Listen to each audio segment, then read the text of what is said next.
Hi, ladies and gentlemen, Moreno Ravenberg here.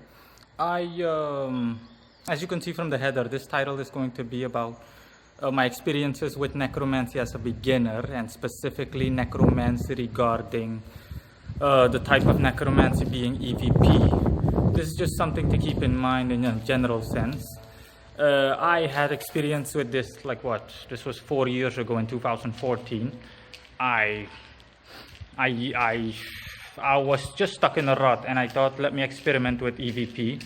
And for those of you that don't know what E.V.P is, it's a type of recording. It's a type of necromancy in which you use electronic equipment like a voice recorder or anything similar. You basically use a voice recorder or anything similar to record messages and so on, and you try to communicate with the dead that way and record their messages. E.V.P is short for electronic voice phenomenon, and like I just said, I had a good deal of experience with this back in the day.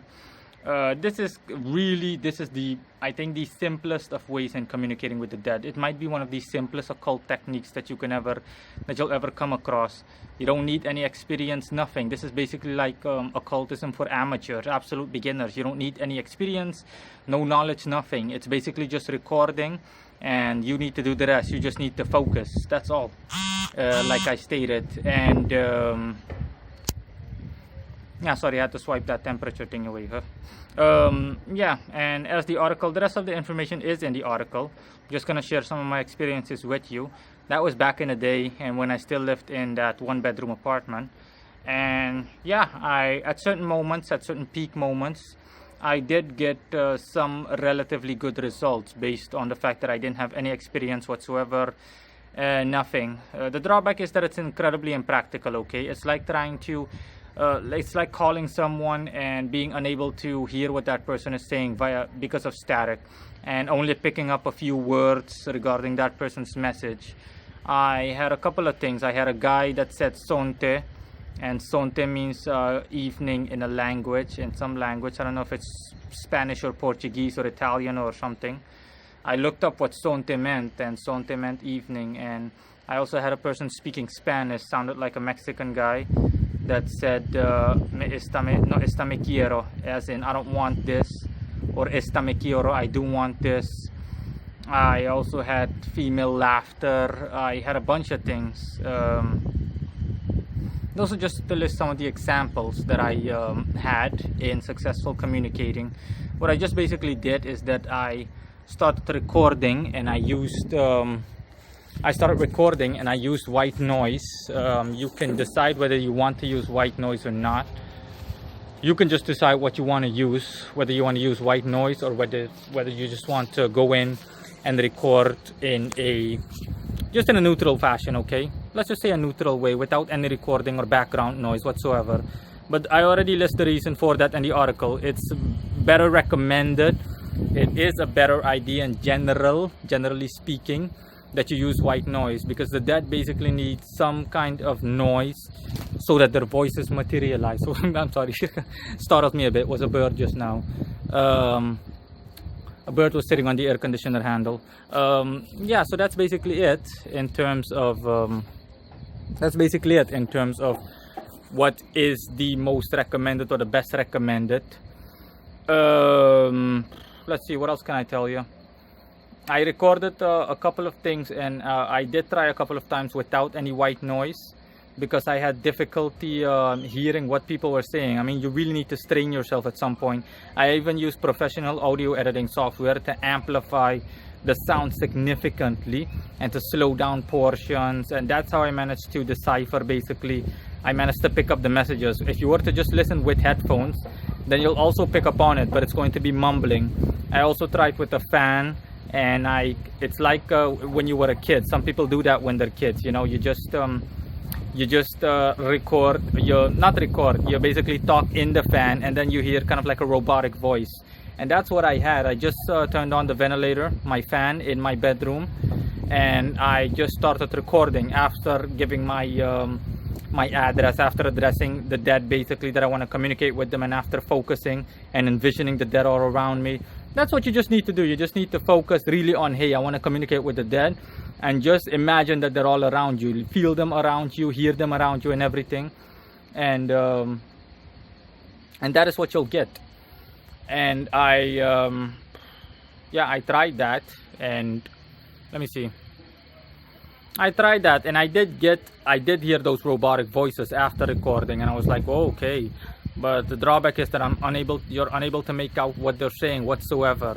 So it's ridiculously impractical for any sorcerer. I also listed in the articles links to my Magic for Beginners article. There's a book there. It was the best relative book I could find on necromancy by Martin Coleman, called Communing with the Spirits, The Art of Magical Necromancy. But yeah, in a nutshell, it's the same basically, okay? Communicating with the dead. General occultism and Western ceremonial magic is a general platform. You can decide what kind of entities you want to work with, but the application, the method of applying, or the method of application the method of application or the method of applying it is the same in terms of what you want to do. I mean, if you want to work with the dead, it's also altar or one-time summoning, etc. Things just to keep in mind is that the dead, they vibrate on a lower astral frequency than spirits. And another thing to keep in mind is that the dead are significantly weaker for obvious reasons. Okay, the dead are like egregores, basically put. Okay, creating an egregore, and if you summon a dead person, for example, that person will also want to. That person will. You'll have to teach that person what you want that person to specialize in. For example, it makes sense to communicate with somebody that was a bookkeeper in one of his past lives or his past life. If you want that person for financial reasons, just as an example, if that person was a reporter or a journalist, it's best that that person basically that person can be utilized as a spy or something. Keep in mind, I'm saying working with. Okay, it's not, you're not supposed to think, or you're not even remotely supposed to think that you're going to use the dead as slaves. The difference with other spirits, however, is that, keep in mind, the dead are a lot more, in my experience and to my knowledge, the dead are a lot more susceptible to lying and so on, because there's the human element, of course. So keep in mind to not, if you were to seriously engage in necromancy, keep in mind to either have a system ready that protects you from a dead person basically trying to scam you or anything similar. The same rules applies as to the living, okay? You need, in any case, to have a system that ensures that you're able to filter out any kind of scammer or any person that wants to scam you. It's the same as when it applies, some kind of confirmation system and so on. I'm not going to get too into that now. It can be done, but I don't engage in necromancy on a professional level, so I don't need that. But that's it. And Mr. Coleman will also list a couple of these things in his book, Communing with the Dead. Yeah, and that's it. The book that I used for E.V.P. back when I was an absolute beginner was called... what was it called again? It's the book by Konstantinos, the Greek author, or an American Greek author, Konstantinos, and it was called Communicating with the Dead or something. Talk to the Dead, yeah. And he basically lists everything. This is basically E.V.P. for beginners, okay? This is this is E.V.P. for beginners, electronic voice phenomenon for absolute beginners. And I just don't see the practical use of it, okay? I don't need it personally, and nor do I want it. And that's basically it. Those are the results that I got. I just thought I'd share them with you guys. Those are the results that I got, and I just thought that I would share it with you guys. But it has no real practical value. I just found it interesting back then that I was able to communicate via such a medium with relative ease. And like I mentioned, it does wear you down mentally somewhat. Okay, communicating with the dead is significantly easier, but after 3 or 4 sessions a day, I just used to record 3 or 4 times a day, and I do get tired. Okay, I immediately felt how tired I was mentally. I can feel the mental fatigue. I felt the mental fatigue back then. Let's see, is there anything else that I forgot to mention? No, nothing else. So again, for anybody that's seriously interested in necromancy, the information that I gave in the article as well as in this video should be enough to get you going. And to dig deeper, I also listed a link to another person's website called Sarah Ann Lawless. She is I think she's a witch. She engages in witchcraft and general necromancy and so on. and you can just head on over to her website. That link automatically takes you to a necromancy search on her website, and you'll find the articles that she's written on necromancy or about necromancy. And yeah, that's pretty much it. I mean, that's all that one can keep in mind. But in any case, again, if you seriously are interested in necromancy, things that you need to remember is that the dead are significantly weaker. It's like egregore workings. You also need a safety system implemented to prevent the dead from either hurting you or turning their back on you or scam you. These are just general things that you need to keep in mind, okay? Really things that you need to keep in mind. But from a basic perspective, the rule applies to every other spirit that you're working with. A magical system is a magical system. It doesn't matter who you're working with. The only other thing that you need to keep in mind is, like I just said, the dead are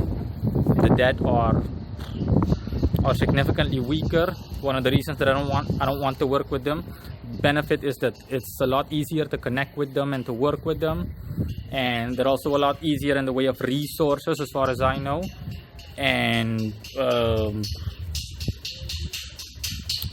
no, that's it. The other general things just apply. For the rest, it's just the same as in terms of Western ceremonial magic and magic overall. It's just working with the dead, an altar if necessary, communicating with them, inviting them, blah blah blah blah blah.